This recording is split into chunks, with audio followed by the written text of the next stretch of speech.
Siempre Padres Pediatra, la mejor asesoría profesional para toda la familia, con el pediatra Jaime Forero y la doctora Mariluz Meneses.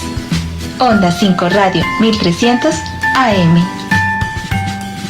Muy buenos días para todos, bienvenidos a Siempre Padres Pediatra. Hoy el doctor Javier Enrique Fajardo es médico internista, neumólogo, muy importante en Bucaramanga, lo podemos encontrar en CRI, Cuidados Respiratorios Integrales. También es profesor universitario, sabemos que vive bastante ocupado y le agradecemos muchísimo que venga a nuestro programa para compartir esos conocimientos tan importantes para la comunidad. Bienvenido, doctor Javier. Muy buenos días, muchas gracias por la invitación. Un saludo muy especial a todas las personas que nos escuchan esta mañana. Todos están bastante interesados en el tema porque ayer hicimos una introducción. No se pierdan nuestro video sobre el sistema respiratorio y ahora enfocados en la parte de neumología, queremos saber cuáles son esas enfermedades y patologías que ven los neumólogos, tanto en niños como en adultos. La salud respiratoria es un aspecto clave para el ser humano y nosotros desde neumología de adultos pues estamos enfrentados a parte de las enfermedades que más comprometen la vida de las personas en el mundo y podemos hablar del asma, de la enfermedad pulmonar obstructiva crónica que se reconoce en el mundo como EPOC, de la neumonía que en Colombia lastimosamente es la primera causa de muerte de origen infeccioso, de la tuberculosis y de todas las enfermedades derivadas del tabaco, fundamentalmente. Claro, porque somos víctimas de nuestro propio invento. Nos inventamos el cigarrillo y luego también que el cigarrillo electrónico, y a pesar de saber que eso nos causa daño, también inventamos la revolución industrial y nos quedamos con la contaminación ambiental y seguimos enfermando nuestro sistema respiratorio, sabiendo que es tan vital para nuestro organismo. Sí, como tú lo dices, de hecho, el Foro Internacional de Sociedades Respiratorias, que congrega más de 70,000 especialistas en el cuidado de los enfermos respiratorios, desde el año 2001 se han reunido para tratar de buscar un espacio de concientización para las personas alrededor del mundo.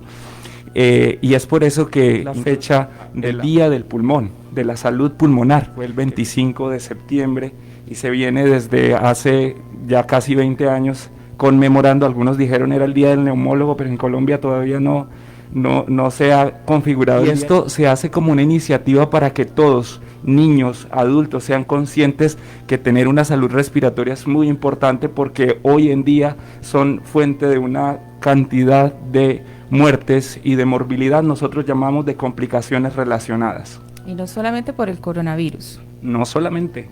Y bueno, y hablando del coronavirus, que hay tanta desinformación, tantos mitos, todas las personas opinan. ¿Cuál es ese daño que ese virus causa en el pulmón? ¿Por qué es tan grave? ¿Por qué las personas necesitan cuidados intensivos? Es una especie nueva, un coronavirus, beta coronavirus, que tiene unas particularidades antigénicas, es decir, de lesión hacia el ser humano. Este virus pues circula fácilmente entre animales silvestres y se le echó la culpa al murciélago y de pronto un huésped intermediario como es el pangolín. Incluso en el 2011 cuando hubo una epidemia en los camellos dromedarios en el Medio Oriente, también un coronavirus estuvo involucrado y el huésped intermediario era ese animal. Entonces este virus pues tiene unas particularidades en su estructura que hacen que se fije fácilmente a algunas células del organismo, del sistema respiratorio, el sistema cardiovascular, gastrointestinal, urinario con más facilidad y puede utilizar las células del organismo para hacer como una fábrica y producir más y generar una cantidad de complicaciones en esos sistemas que acabo de mencionar. Y específicamente dentro del pulmón, ayer hablábamos acerca de los alvéolos, que es donde sucede ese intercambio de gases. ¿Qué es lo que pasa ahí? ¿Por qué se afecta tanto el pulmón? Este virus, como se expande por medio de gotas, de gotículas, básicamente pues uno lo inhala, y en las células del sistema respiratorio, las células que tapizan, es como un papel contact que tienen esos tubitos por donde pasa el aire, y también en las vías aéreas distales que llamamos alveolos, que es donde sucede el intercambio de gases. Entra un virus porque tiene unas proteínas que se llama la proteína Spike, y como las células del sistema respiratorio expresan un receptor en la superficie, se le llaman ECA2, de la enzima convertidora angiotensina 2, está muy concentrado en el sistema respiratorio, cardiovascular, digestivo, geniturinario. A través de ese receptor se inocula en la célula y comienza a hacer todo su mecanismo patogénico. Y bueno, y no hay que esperar a que esto suceda, por eso muy juiciosos, cuidándonos todos, utilizando el tapabocas. Pero hay personas y hay tendencias también que dicen que el tapabocas es perjudicial, que de pronto afecta la captación de oxígeno en el organismo. Sí, desafortunadamente hace unos meses corrió por ahí por el Google, el que todo lo sabe, información acerca de efectos nocivos del tapabocas, pero hoy sabemos que es una herramienta que salva vidas. Y el tapabocas debe ser bien aplicado en la nariz y la boca, no en la calle, que algunas personas, exacto, que lo utilizan de corbatín o solamente lo utilizan cubriendo la boca y dejan la nariz expuesta. Y efectivamente es muy raro que el efecto de la presión negativa frente a la oclusión de la nariz o la boca ocasionara complicaciones, y siempre lo que debemos hacer es colocarnos nuestro buen tapabocas. No es necesario tener tapabocas de alta eficiencia si uno no está en labores que lo ameriten. Hay que tener su tapabocas convencional que tiene un buen filtro y hay que estarlo cambiando. Un tapabocas por lo menos de tela también, que uno llegue a la casa, lo lave y permita protegerlo, claro. Y me encantó hace unos meses como uno de mis colegas, el presidente acá de la Asociación de Neumólogos Asoneumocito en Capítulo Oriental, Mauricio Orozco Levi, nos mostraba cómo no solamente los tapabocas son importantes para la protección en este momento de pandemia, sino también el proteger las mucosas, porque nos tocamos la cara cerca de 30, 40 veces, y esto también, si uno lleva las manos contaminadas, pues puede favorecer el ingreso del virus al organismo. Claro que sí, muy importante el lavado de manos, y no solamente ese alcohol, ese gelcito que nos aplican en todas partes, sino agüita y jabón, lavar súper bien las manos y tener una muy buena higiene también en casa. De acuerdo. Y bueno, todo esto de la pandemia ha sido muy doloroso, ver cómo amigos, familiares, sobre todo en edad adulta mayor, han perdido sus vidas. Y sabemos también que muchas de esas muertes o de enfermedad muy grave del coronavirus, o al que le da muy duro el coronavirus, es porque tiene enfermedades de base a nivel pulmonar, enfermedades crónicas. ¿Qué enfermedades están relacionadas con esta morbilidad del coronavirus? Sí, muy buena pregunta. Fundamentalmente las enfermedades que favorecen la expresión de esos ganchos para que el virus se meta al organismo. Y hemos visto cómo las estadísticas nos muestran que los pacientes con hipertensión arterial, los pacientes que tienen diabetes, quienes tienen obesidad, enfermedad renal crónica, son personas que tienen un poco más de susceptibilidad y desenlaces desfavorables, es decir, mayor probabilidad de morir. Pero si yo estoy controlado, tomándome mis medicamentos, siguiendo las indicaciones de mi médico para tener esos niveles de azúcar adecuados, para tener ese control de factores de riesgo cardiovascular, no he propiciado los momentos de sedentarismo durante este momento de pandemia, seguramente el afrontamiento de la enfermedad va a ser más fácil, porque sabemos que el 80% de las personas que se contagian tienen una enfermedad que es de curso leve. Solo tienen un curso severo el 14%, y entre el 4 y 5% requieren unidad de cuidados intensivos. Entonces lo que pasa es que la tasa de contagios es altísimo. Y vemos que la mayoría de estas muertes han sido no tanto por la imprudencia propia, sino de sus familiares. y de las personas cercanas, porque son jóvenes, porque no tienen enfermedades, porque a ellos no les va a dar duro, pues no siguen las recomendaciones y precisamente causan un aumento en el contagio de las personas que sí les va a dar duro el coronavirus. Por eso es importante la concientización de que debemos seguir las recomendaciones. Si yo no tengo síntomas, puedo tener el virus y puedo ser infectante, porque se habla de que uno puede estar en una fase presintomática entre 4 a 14 días incluso, y puedo estar completamente sin síntomas o me pasó la enfermedad y no me di cuenta, y entonces uno dice, bueno, si no tengo malestar, si no tengo tos, si no tengo anosmia, se me va el olfato, se me va el gusto, si no tengo fiebre, que es el síntoma más frecuente de los pacientes con COVID-19, pues no voy a infectar a mis familiares, a mis amigos y demás, y no utilizo el tapabocas, no me lavo las manos, no estoy guardando distanciamiento, y eso es el problema. Por eso es que hemos visto lastimosamente en la teleconsulta uno atiende al anciano y dice esto, pero es que yo nunca estuve en contacto con nadie diferente a mi familia, pero entonces él no era el inconsciente, seguramente el contacto directo en su casa. Mucha conciencia, por favor. Bueno, se habla mucho también de la vacuna, que viene la vacuna, que si sirve, si no, que lo hace un país, que lo hace el otro país. Pues sí, pues gracias a Dios, desde que se configura genómicamente este virus fue sumamente rápido. Sabemos que la pandemia tiene sus esbozos a finales de noviembre, el primer caso así como rarito de síndrome respiratorio agudo severo. Ya para los primeros días de enero estaba bien configurado, y esto catapultó inmediatamente el interés por las industrias farmacéuticas, los científicos, de hacer una vacuna. Y pues ya tenemos experiencia del control de pandemias con vacunas, ya sabemos que hay enfermedades que están quedando erradicadas, la viruela, por ejemplo, erradicada completamente. En teoría todas las enfermedades que cubre el plan ampliado de inmunización para los niños están quedando un poco relegadas, pero leí en La Vanguardia una cosa preocupante, y es que nos hemos descuidado de completar el esquema de vacunación, y por eso en algunos sectores de nuestro país están emergiendo algunos brotes de esas enfermedades que debieran estar cubiertas completamente, porque es que la gente ha tenido temor de ir a los centros, a las jornadas de vacunación, pero recuerden que la mejor herencia que uno le puede dar a su hijo es garantizarle las vacunas completas. Y ya específicamente con la vacuna del coronavirus ya tenemos la vacuna de Moderna, la vacuna de Johnson, ya se empezó incluso acá a estudiar en nuestro país. Bucaramanga fue una de las ciudades en Colombia elegida. Hay 2 centros, 3 de investigación que le están colocando o le irán a colocar la vacuna a susceptibles, y se mirarán resultados en términos de eficacia y seguridad. En Bucaramanga se están haciendo pruebas. Sí. De pronto algunas personas me escribieron, doctor Fajardo, pero mire eso que sucedió, esos 2 eventos con la vacuna Chadox, la vacuna de AstraZeneca.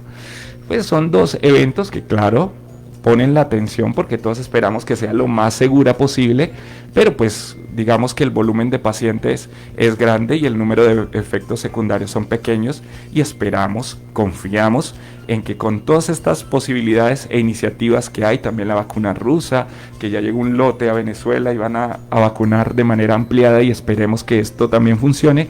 Entre más posibilidades haya, nos da la certeza de encontrar la que sea mejor, más efectiva y más segura. Los invitamos también a ver en nuestro canal de YouTube este tema sobre las vacunas, donde con el doctor Jaime Forero estudiamos cuál es ese mecanismo de acción de las vacunas, por qué son tan importantes, tan efectivas, y ese esquema de vacunación que debemos hacer juiciosos con nuestros niños.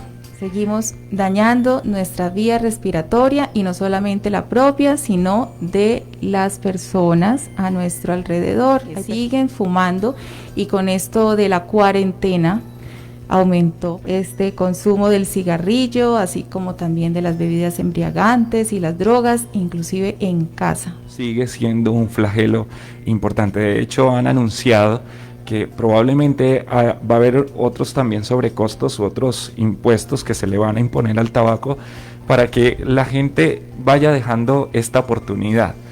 el cigarrillo es terrible porque no solamente interfiere con el funcionamiento normal del sistema respiratorio, tiene cerca de más de 3.000 sustancias tóxicas, dentro de las cuales 69 se han encontrado que son claramente carcinogénicas: los benzopirenos, el alquitrán y la nicotina, que pues básicamente es la que genera adicción. Y desafortunadamente, como lo decía, no solamente es el pulmón, está también el sistema cardiovascular afectado. Favorece el depósito de placas y la inestabilización de las placas que tapan las arterias del organismo. Genera también cáncer, y la gente dice cáncer de pulmón, el cáncer más frecuente y más letal del mundo, sí, pero también el de lengua, el de laringe, el de páncreas, el de vejiga, etcétera, etcétera, etcétera. Claro, no solamente. Y vemos que en cuidados respiratorios integrales también hay programas especiales para ayudarnos con esa cesación del cigarrillo. Sí, afortunadamente en la pandemia y ahora estas plataformas nos permiten hacer abordaje incluso integral con múltiples profesionales en la atención de enfermedades respiratorias. Y en cuidados respiratorios tenemos desde la teleconsulta, si usted necesita una asesoría para dejar de fumar, y también el abordaje de un programa teledirigido para dejar de fumar, porque esto sí requiere mucho acompañamiento. Claro. Y sobre todo conciencia, y esto quiero decirlo porque hay algunos fumadores, en su gran mayoría de larga data, que dicen, pero es que yo llevo 15, 20 años fumando, eso es imposible, yo no puedo. Pues tengo una buena noticia hoy, sí, realmente que sí se puede. Qué bien, muchísimas gracias por ese dato, muy importante. Y claro, el cigarrillo no solamente nos lesiona, sino que también el planeta. Y como es esa mala costumbre, todos los fumadores que dejan las colillas de cigarrillos encendidas en las calles, en todas partes, y seguimos aumentando la contaminación tanto con los vehículos pues de gasolina, las empresas, las fábricas.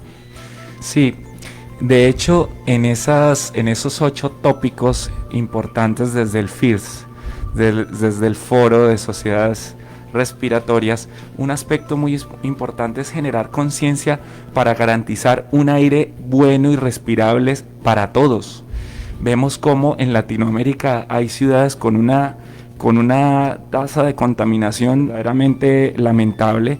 Incluso hace unos meses atrás, el año pasado, incluso también hubo alertas en algunas ciudades de Colombia. En Bogotá hubo algunas restricciones, en Medellín, y acá en Bucaramanga también en algunos sensores de la ciudad se marcó una calidad del aire en amarillo, y eso es preocupante porque definitivamente lo que respiramos repercute en nuestro adecuado funcionamiento respiratorio. Y además que la contaminación nos afecta inclusive desde antes de nacer. Cuando la mamá está embarazada, cuando ni siquiera sabe que está embarazada y se está formando ese bebé. En Siempre Padres les hemos comentado cómo se forma el sistema nervioso, el cerebro, cómo se forma el sistema respiratorio, y son esas primeras semanitas tan importantes en las cuales, con ese contacto de la contaminación y pues esos hábitos nutricionales, importante el embarazo, un control multidisciplinario, porque no solamente es tomar ecografías, sino todo lo que tiene que ver con la mamá, en su salud mental, el acompañamiento que se le hagan a esa madre y a esa familia para que ese bebé también tenga una buena salud emocional. Pues todo eso tiene relación con el desarrollo de todos los órganos y sistemas de ese bebé y tienen implicaciones en su salud para toda la vida. Sí, y aprovechando que tocas pertinentemente este tema, y es que uno nace con un número determinado de alvéolos, y a medida que uno crece en la infancia, hasta los 8 años por allí, el número de alvéolos comienza a aumentar en cantidad y crecen por allá hasta finales de la adolescencia, 18, 20 años. Entonces, algo que le suceda al individuo en ese proceso de maduración del pulmón, pues seguramente va a representar y repercutir en su salud respiratoria en la adultez. Uno dice, no, es que no pasa nada, si tuvo la neumonía, se curó el niño y todo perfecto. Y ahí es cuando uno ve cómo algunas personas arrancan a perder función pulmonar normal. Le sucede a todas las personas después de los 30 años, el envejecimiento, que es inevitable, ¿sí?, lo hace a uno perder función pulmonar, pero ya las personas que tienen agresiones y que han tenido dificultades en esa maduración en la infancia, arrancan a perder función pulmonar con un pulmón más pequeño, más defectuoso, y pues van a alcanzar el nivel de síntomas y discapacidad más rápido en su vida. Claro que sí. Momentos en donde el sistema respiratorio se ha convertido en la diana del compromiso por este COVID-19, pues estaremos dispuestos a estar acá solucionando sus preguntas, sus dudas. Muchísimas gracias por la invitación. Y bueno, por nuestras redes sociales, bienvenidos todos a nuestra página del Facebook, Siempre Padres Pediatra. Dejamos también los datos para que puedan también aprovechar este conocimiento médico, asistir a consulta médica presencial o virtual. Qué importante también todas estas estrategias que tienen para dejar el cigarrillo. Muchísimas gracias a todos y nos vemos mañana con otro tema importantísimo de salud en Siempre Padres Pediatra. Bendiciones para todos. Siempre Padres Pediatra, la mejor asesoría profesional para toda la familia. Porque siempre seremos padres, con el pediatra Jaime Forero y la doctora Mariluz Meneses. Onda 5 Radio 1300 AM.